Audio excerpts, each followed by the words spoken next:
Hello and welcome. You are listening to the Investor Lab. My name is Goose. My name is Gabby. And you have arrived at the auditory epicenter for passionate people seeking a life of freedom, choice, and abundance. Doesn't that sound good, Gabby? Don't you want that kind of life? You can't help but dance a little bit to that. It's got rhythm, it's got cadence, it's got vibe. That's what that's what we're here for. All about the vibe. This is like jazz. This is like property chat jazz, just like bopping all the way through your brain, giving you the value and helping you step to a better rhythm throughout your property portfolio journey. Did you like that? That was great. Boom. God, I talk a lot of valuable insights. So what are we talking about today, Gabby? And why? If someone has managed to get through my my verbal jazz, Yes. why would they want to continue listening to this episode? All right, do you want me to take over because Gabby's killing it. Verbal jazz. Verbal jazz. So, Hunting Hotspots series.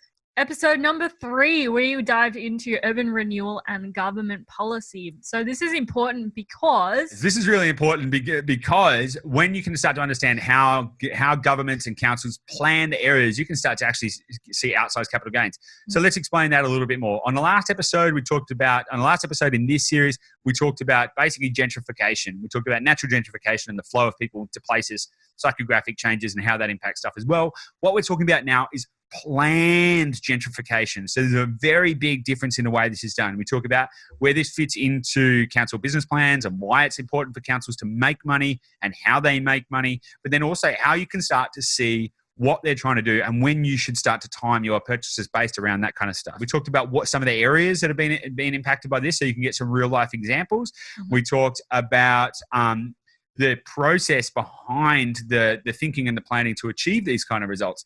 And I think that there's a lot of gold in there because we kind of touched on a lot of really good examples in different states to show real life examples of this kind of stuff happening and why it's important. And also, most importantly, how it ties in with everything else. What you're going to learn as you listen to this episode and as you continue with the Hunting Hotspot series is that everything is connected. And once you can start to see those connections, it's like entering into the property matrix, right? And everything you start to just see that everything is just numbers and it's all green and, and all that kind of stuff. But you can start to see the interconnectedness of it all. And once you can actually start to draw those distinctions, build those connections, you're going to be able to make way more empowered and successful property investing decisions. Boom. So, do you have anything else to add before we get stuck into it? Nope. Great. Awesome. Let's keep it short. Let's keep it sweet. Let's keep it impactful. And of course, if you do like this, please share this with someone else. Because why would you share it with somebody else? Because it's not nice to be selfish, right? If you're getting value out of this, you should give some of that away. Life is forgiving, and we want to help people just like you to achieve more in their property journey. And so if you can help us to help you to help other people, then that's what we want to do. So make sure you like this, rate this, share this, do all of that kind of stuff. If you enjoy it, flick us a little email. And of course, if you want to work with us privately to help you build your property portfolio so that we can do all the work and you just get all the results, sounds pretty good, right? Then just head to dash.com.au/discovery, book a call, or just head to theinvestorlab.com.au. There's a contact us place there. And if you actually want to get a snapshot as to the whole Hunting Hotspotting series, you can head to theinvestorlab.com.au and download the free report. It's on the website. You can do that there. Check it out. Let us know. Without any further ado, let's get stuck into it. See you on the inside.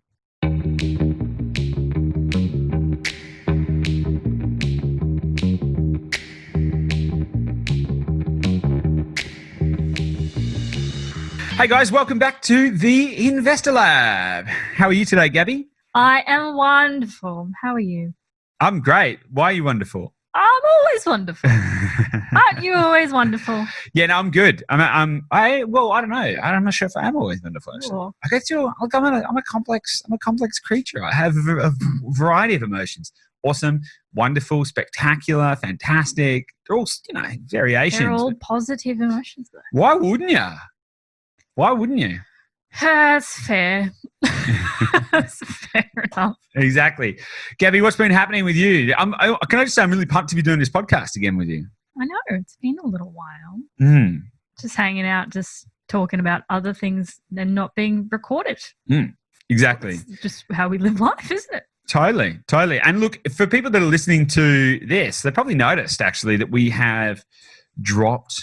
We've dropped back from 2 episodes a week down to 1 episode a week, which I actually think is a really good thing. What do you think, Abby? I think it is as well.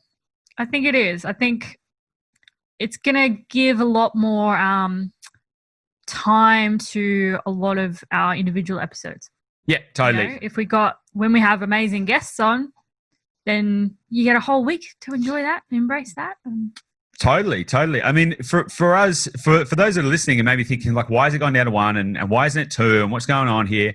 We're creating a little space. You know, we talk a lot in the podcast about living a fulfilled and full life, and we're creating a little bit of space right now because we're exploring a few different ideas and opportunities, which are super exciting. And I think actually a lot of listeners are going to enjoy a lot of the stuff that we're testing out and playing with. But we're just trying to give ourselves some space to play a fun game of life. May go back up to 2 episodes in time, might not. Who knows? Wacky. You know, this is the crapshoot of the Investor Lab. You never know what you're going to get, except 100% value 100% of the time. So hey, that's not bad going. So, all right. Anyway. I'm super excited about everything that's happening right now in life, in business, in property, in everything. So, I'm super stoked to keep testing things out. Life's a big test, right? So, Gabby, what are we talking about today? Well, we're going to keep going on with our Hunting Hotspots series. Okay. We are up to number 3/number 4, but number 3. Yep. Point number 3, which is urban renewal and government policy. Yes, fantastic. And so on the last part of this series, we talked about Ugly Duckling Syndrome, which is basically the natural gentrification from a less desirable suburb into a more desirable suburb, right? Mm-hmm. Okay, and so what's the difference between Ugly Duckling Syndrome and urban renewal and government policies? Ugly Duckling Syndrome is somewhat of a natural phenomenon, and it naturally occurs based on the demographics and psychographics of the area, whereas urban renewal is a deliberate process. It's a planned process by government. So it's an intentional act to drive value in an area. Yeah, absolutely. I think it's like a business plan, right? So whereas Ugly Duckling Syndrome is more akin to growing a mustache. Because it's something that can happen naturally over time, and when you see someone who's either put on weight or lost weight, if you see them every day, you don't notice that they're either putting on weight or losing weight. But someone who you haven't seen for a while, you might be like, oh my god, that's crazy, you've gotten real fat or real skinny or whatever. Now, these are things that it's like natural kind of movements in life and frequency. Urban renewal and government policy is much more like a deliberate business plan. You know, it's like, okay, all right, so state, federal, and local governments get together, metaphorically or in otherwise, and say, okay, what are we doing here? Like, what's the next step? How are we going to maintain a buoyant economy? How are we going to stimulate jobs? Where do we need populations to be? Is infrastructure getting overloaded in certain places? How do we relieve that pressure? Is it practical to build more roads, or do we just need to move more people somewhere else? And these are the real conversations in planning. I get super excited by these kind of visionary discussions, because it's like it's nation building at its best. Totally. Yeah. So I actually get really excited by this kind of stuff, because it's really cool to you can start to kind of understand the bigger business plan of an area, a state, a country, when you start thinking about, okay, why for example does Ipswich have that population target? Who decided that population target, and what is going to happen to allow that population target? So if you go to any kind of council or government website, you go to their I can't remember what section, but go check it out. Or don't, because it's pretty boring cruising around on government websites. They set population targets. They'll be like, by the year 2030, we want to have a population of X. And it's like, they're not just setting those targets haphazardly, and they're not like, well, by 2030, I hope some people move here. Like, I hope we get some musicians that come and make this place better or something like that. That's not what happens. Just in the same way that a business will set a revenue target and they'll say, by the year 2030, we want to have $1 billion in revenue. It's the same kind of principle, but it's just governments are measuring their economic prosperity using a different metric. Does that make sense? Totally, yeah. I think it's cool because it's, as you said, it's about the designing and crafting of the nation as a whole. And it's actually this kind of planning that goes into making the changes and developing our societies and our communities and everything that most people don't have awareness of, and most people don't understand. And it's kind of, like you said, you go on the government websites and they've all got these plans that are there saying, like, this is our mission, these are our targets. And they're there for everyone, for every council, every state government, there's those kind of documents. And that's kind of a really big driver and an indicator of where things are going, because you've got the whole government deliberately basing all of their actions around hitting those targets. Yep, 100%. A lot of people think that that governments are some socialist construct where we all get to have a voice and how wonderful and how cool is democracy. In reality, they're a business, right? That's the function, right? And so as a business, they need to make money. They've got revenue targets. They need to produce a certain amount of it. That's why we have taxes. They need to revenue raise. They need to do different stuff. Governments don't build roads because they think that if they build roads, people are going to think they're cool. There may be some like political votes kind of grabbing with that kind of stuff. The reality is, though, they make decisions based on what's going to create the most amount of money, right? So if Victoria or Sydney or Victoria or New South Wales or whatever, if they make more money, they can invest more to attract better people, and there's all of this kind of stuff. Yes, there's political aspects to why they want to create the money, to create more affluence and all of that kind of stuff, but everything's based on sound business decisions, which I think is really interesting because one of the unique characteristics about, one of the biggest problems with politics in Australia is that our elections are in like 4-year cycles, right? Mm-hmm. So planning to this degree, you can't affect those kind of national, chess piece moving plays over 4 years. Typically, Gough Whitlam tried to do it, and that didn't end well for him. So the problem is that often the political cycles corrupt the plans, which is why everyone complains that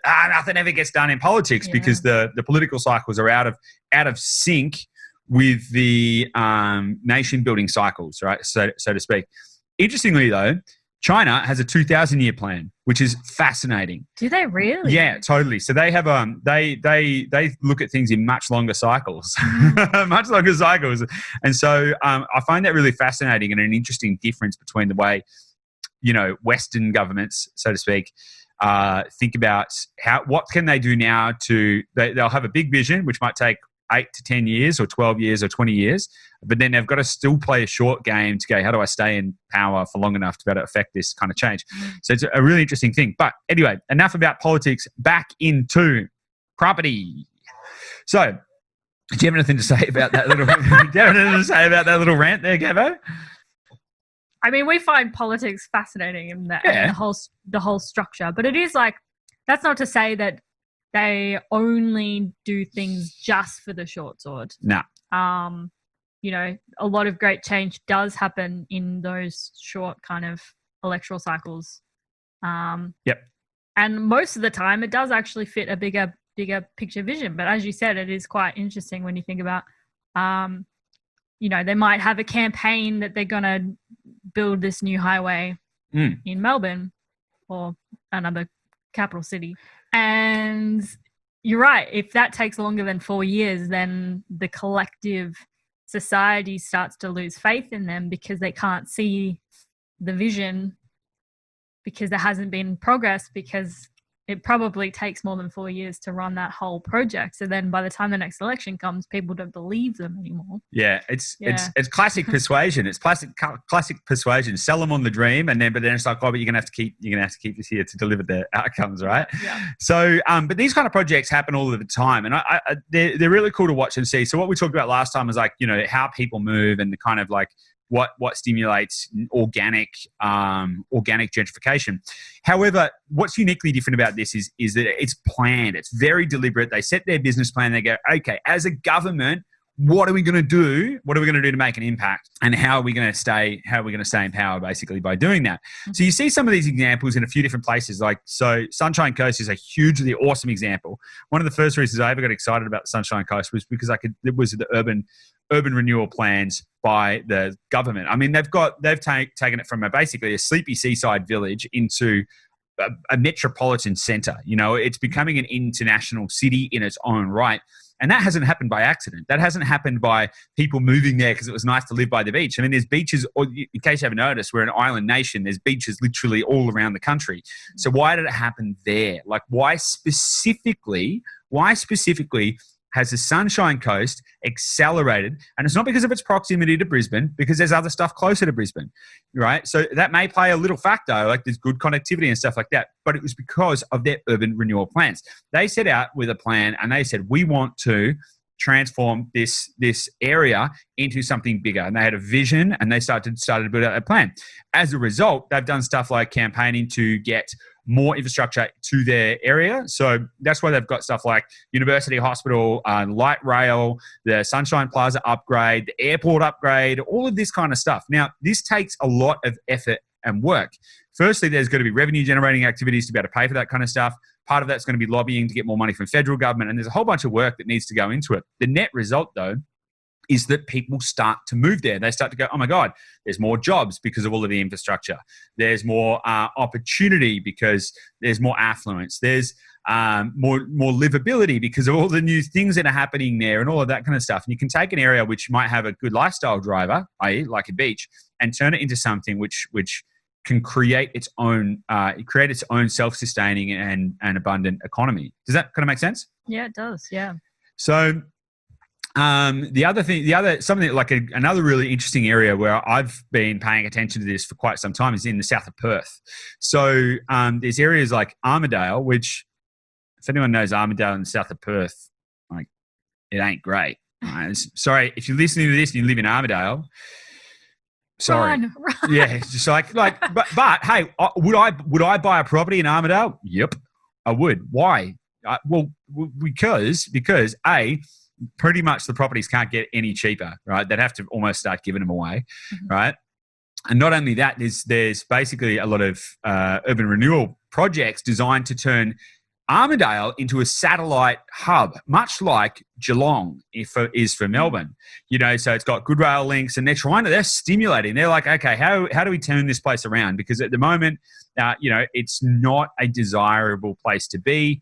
And in fact, the thing is, if the government doesn't actively turn places around, if they don't actively try and renew places, what can happen is they can become embedded in as a bit of a dive and almost a bit of a slum, right? This is how slums form, is that there's no rejuvenation of a project.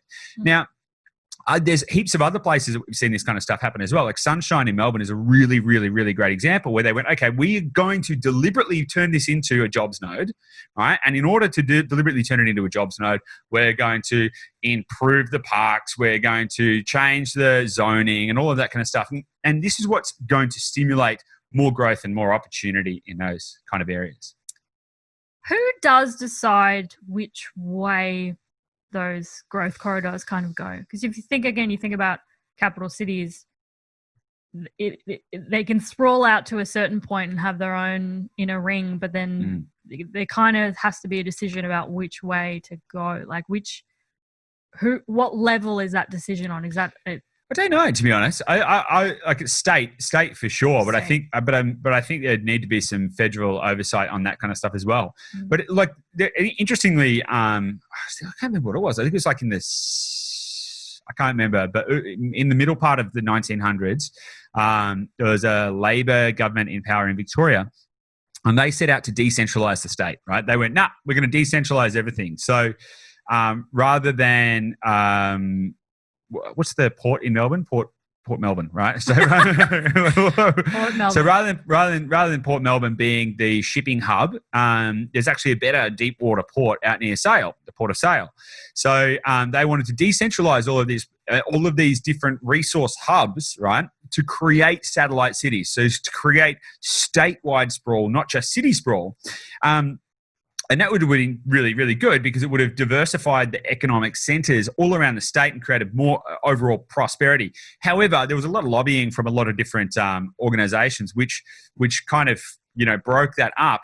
Even though they started putting some of the infrastructure projects in place when they were in power, a Liberal government came into power, and this is not, I'm not having the Liberal-Labor discussion, I'm just pointing out facts, and they went, no, actually, scrap all of this decentralisation. We want everything centred around Melbourne because it's more efficient. And let's be honest, it is more efficient. Trucking doesn't have to go as far, all of that kind of stuff. It's more efficient. So they went, bang, everything is in one spot. And that made sense financially. It made sense until it doesn't.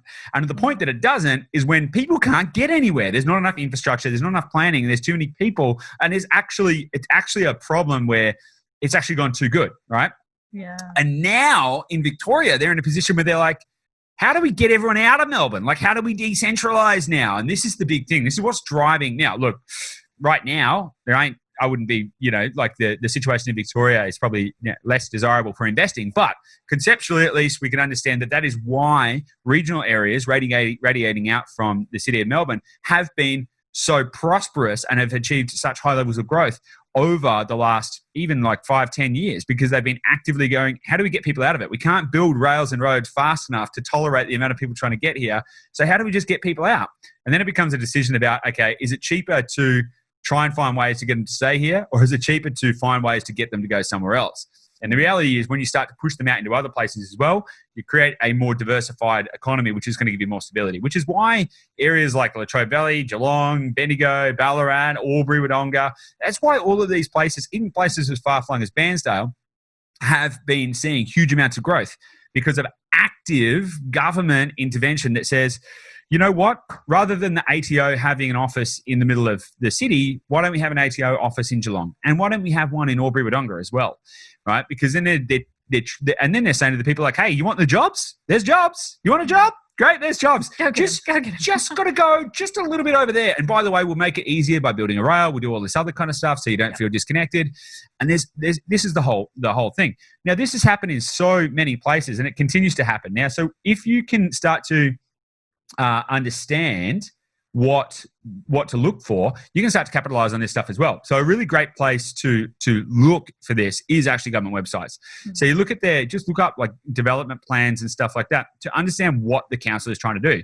Here's the thing though, governments don't always tell the truth. Or actually, let me rephrase that. They don't always hit their targets. Yeah. Okay? Yeah. Just in the same way that in business, there are some CEOs that build multi-billion-dollar companies, and there are some business owners who, go broke and go bankrupt. The same thing happens with councils, right? Councils are a business, and essentially the mayor, the premier, or the whatever, whoever's in charge, is essentially the CEO of that economic portion of the country. Mm. If they're not a good business manager, that can go really badly, and that's when the federal government has to step in to stop areas going backwards. Which is why you see the federal government might step in and go, actually, Perth, here's a whole bunch of cash because you got to sort yourself out. Like, this is not going well, guys. And that's kind of what drives that kind of stuff. So you sort of got to look at the track record of the governments as well. So Ipswich, for example, has got very ambitious population targets, yet they have got a very good track record of meeting those population targets. Yeah, right. Yep. Yeah, they've got a good track record of actually doing what they say they're going to do. So you sort of need to look at a little bit of the integrity, just in the same way that you might invest in stocks and shares. If you're going to go and invest in, I don't know, ANZ, you're going to be like, okay, are these guys clowns? Like, does the guy at the top know what's going on? Are they making good decisions or bad decisions? And that's kind of how you need to think about it when you're thinking about renewal plans, because anyone can put anything on a website. They can say, by the year 2021, we're going to have 7 Ferris wheels for every resident in the city. It's like, yeah, but who wants 7 Ferris wheels, right? That's not going to happen. So you got to think about, okay, what is the actual efficacy of what they're trying to achieve and why? And then you can start to look for it, because typically councils and governments are not shy about telling you what they're going to do, right? Yeah. Right? So it's about sifting through that noise and going, okay, what's actually going to happen here? Yeah, cool. So it sounds like there's that saying of planning. What is it? Planning is plans are useless, but planning is essential. That's it. So depending on the integrity of that particular council and their business management skills, the idea of having the plan there is basically, it's not necessarily for the community to look at that plan and go, okay, well, in 5 years, that's what life is going to be like. It's to have a gauge of the direction and understanding where the focus is pointing for that particular council. 100%. Oh, I agree. It is really that. It's about going, okay, what are the plans? How are they actually going to do it? Just in the same way that you might, go and invest in a business. It's all well and good for a business to go to an investor and say, we believe our company's worth $1 billion and we want some funding and we're going to do this. And it's like, yeah, but what's the plan, guys? Like, what's the plan? And they're like, what are you doing here? Like, why is it worth that much? And how are you going to do it? How are you going to create that money? Oh, Facebook ads? I don't know. It's probably not good enough, right? So you need to think about how are they going to do it? Like, what is the actual strategy? So if a council says we're going to increase population by 25% over the next 10 years, what is going to drive that population growth? And then you've got to look at what is the efficacy of the funding pipelines, which is why it's so important when you look at infrastructure projects. And we've sort of talked about infrastructure a couple of episodes ago, right? Mm-hmm. When you look at infrastructure projects, you've got to look at what stage they're at. Okay, so there's announced, and then there's approved, and then there's like started. And so announced is great, but anyone can come up with a lot of big ideas. Then you've got to go through the approval phase to go, okay, so this is actually, people have looked at this a bit deeper and this is going to happen. And then when is that actually starting? And there's sort of the three phases of when you would invest in line with infrastructure. The reality is, infrastructure projects, we're talking rail, air, boats, and everything like that. Urban renewal is a little bit more based around livability as well. So it might be how do we make nicer parks? How do we clean the streets more? How do we fix up all the broken footpaths? How do we create a beautiful central plaza that people want to visit? A really, really great example of that is in South Australia in Modbury. So Modbury Plaza. All right. So Modbury Plaza was much like pretty much any like suburban shopping plaza. We've all been there. The ones that are run down, burnt out, and quite frankly, shit. Yes. So that was Modbury. That was Tea Tree Plaza. I think it is actually Tea Tree Plaza, Modbury Plaza. Anyway, you'll work it out. Tea Tree Plaza. They did a huge big facelift, right? And they went, actually, let's turn this into like this beautiful place. Now there's nice restaurants and there's all this cool stuff and people can go there. And yes, part of that is private and part of that is public. But that kind of gentrification has made the area more livable. And in fact, that's honestly one of the reasons why the suburbs around the Tea Tree Plaza have a 0% vacancy rate. Like, livability. The livability is sky high. They've got trees in the streets. They've got great facilities. People don't need to travel anywhere else. They feel safe walking around, and there's good connectivity by public transport. And that's the kind of the vision where people can go, how do we make this nicer? It's like cleaning up your house. How do we make this nicer? And how do we make people want to be here more so that they're prepared to pay more rates? The values will go up in their houses. They'll pay more rates. Council makes more money. Like it's all comes back to money. Yeah, that's interesting because that kind of comes back, we're looping back to the transport infrastructure point, and looping back to even the ugly duckling in that scenario. Because you think a lot of the times when I think either state government or councils, when they announce like a big new plan, like it might be the next 5 or 10 year plan, and they'll identify like one area or one suburb that they're going to really focus on, and they're going to transform that into a jobs node or some other major hub. And you get that, a lot of the time you get that ugly duckling sensation if you're familiar with the area. Like, what do you mean that's going to become a hub? Over there, nothing happens there. What are you talking about? And it's interesting how that becomes, like, it rolls back into that ugly duckling situation, except this is obviously a planned process and this is deliberate by governments. But it's cool to see that when they do those announcements, and you're like, if you have that reaction of, I can't picture that happening there. That's usually the start of this happening, particularly obviously once they announced that is happening. Like they've already done a lot of work to decide like that's where it's going. So it's not like speculation from a resident's perspective. It's like, no, this is where it's going. I couldn't agree more, and it's really interesting. So a couple of things you brought up there, that this does lean into a few other ones. The whole point with this whole series, and we touched on this at the very start of the series, what you want to be looking for is you want to be looking for 3 or 4 of these factors to be tied together, right? And they should be intrinsically tied together. If they're disparate in a completely fragmented and fractured way, you might actually find that there's like, well, it's probably not going to happen, right, for a start, because they do feed into each other. But you want to look for these different aspects. Now, the greatest gains, like from an investor's perspective, and why this is important, the greatest gains that you will find are right at a transition point, right? And that's when the biggest shift happens. So when an area changes from what it was to what it can be, that's when you see the most amount of capital growth, right? There's a lot to be said for like slow, steady, chug along, consistent year on year, good growth, blue chip, all of that kind of stuff. And that's great if you want to hit sort of like 6s and 7s in your growth.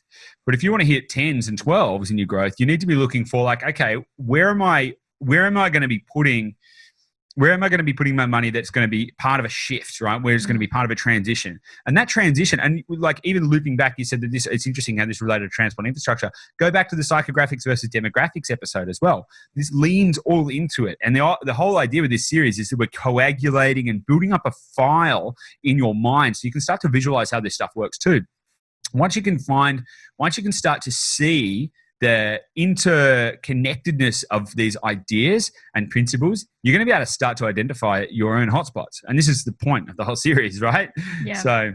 So I'm just thinking about timing with this. So when it sounds easy enough just looking at this particular point that it's like, okay, I just monitor councils that I know, and when they make an announcement that they're going to renew a certain area, I just go and buy there. Like that's kind of what it sounds like, but I know it's not that simple. No. Because I would imagine there's different points. So like if you buy in immediately when something is announced, you've got to be able to hold on to that asset until it reaches that point. Yeah. So you could be holding on to it for longer than you need to if you waited for a different point. Yeah. Totally. So timing is critical, right? So what I always say is you need to see 3 or 4 of these kind of drivers working together, right? So if you just hear like, oh, the council's announced, I don't know, they're going to improve the local shopping district, that's great, but that wouldn't be enough of a trigger to want to go and buy a property immediately. Okay, you're going to need to be able to see some of these other factors. So okay, what's like, just because they make it nice doesn't mean like you can make a nice party and have no attendees, right? So you've got to look at what's actually going to be driving that growth over the long term, and you've also got to buy assets which you can hold anyway, because you don't always get it right. So let's just say, okay, there was an infrastructure project. You could see that there was natural gentrification, and they were doing an urban renewal project, right? Hit the first 3 points that we've talked about, which would be, quite likely actually that would happen. If you can see that kind of stuff and you go, yes, all right, awesome. They're building a new rail link and they're improving the town centre, and there's lots of people with mustaches walking around there. Flannos. Yeah, flannos and mows, flanmos. And if there's flanmos, trains, and cool shopping, flanmos, trains, and automobiles, then you might be like, oh my God, this is awesome. And you might go and buy there. And that could be a very good idea. Here's the thing, though. You don't always get timing right. So timing can be a little slower. You want to be positioning yourself to get the maximum amount of capital growth in the shortest amount of time. And that comes down to timing. However, if you buy an asset that you can't hold and something changes and shifts, we've seen like with the whole coronavirus thing going on, areas which should have has skyrocketed have gone okay, but they're slow. They're slow right now. And so you need to be able to buy assets which are going to help you weather that storm, which is why 100% of the time you have to buy cash flow positive properties, and you've got to look for these high growth areas. And then you've also got to have the ability to be able to add value over time. That's the holy trinity that we always talk about. Because if you buy in an area and you actually time it a little too early, but you've got a cash flow positive asset, and then you can manufacture some equity or some more cash flow in that asset whilst you wait, or if things don't go according to plan, you're diamond. Like you don't even need to worry about You don't even need to worry about it. And then when the change happens that you've researched, you understand, and all of that kind of stuff, when that change happens, it's like rocket fuel in your portfolio. And that's why it's so important to have all of these factors working together. Beautiful. Nice. That might be a good way to wrap it up. What do you reckon? I think so. Fantastic. Well, look, I hope this series is valuable to you because understanding all this stuff is really going to be the key to helping you to get ahead. If you really want to start to see into the future and start to pick the right place at the right time, stick around because there's another, 7 parts in this series. And this is going to continue on. And we're going to continue to educate you to become a more empowered investor. Good luck out there. And if you need any help at all, and if you want to work with us privately, one-to-one, to help you build your property portfolio and to do all that legwork and hard work for you so that you just get the reward without any of the hassle, then just look us up. Head to www.dashdot.com.au, dashdot.com.au/discovery. Yeah, /discovery. If you just want to book in a 15-minute call with me and the team, and we can go from there, see where you're at and see how we can help. Awesome. Thanks so much, guys. And of course, if you have liked this and you like anything else we do, make sure you like, rate, share, review, do all of this stuff. And send us a nice message if you like it. Yeah. If you don't, then don't. Send us a message. Send us an email. Send us an email to hello@dashdot.com.au, and then we'll get that. We'd love to hear from you. Anyway, enjoy. And of course, we, as ever, will see you in the next episode. Bye, guys. Bye.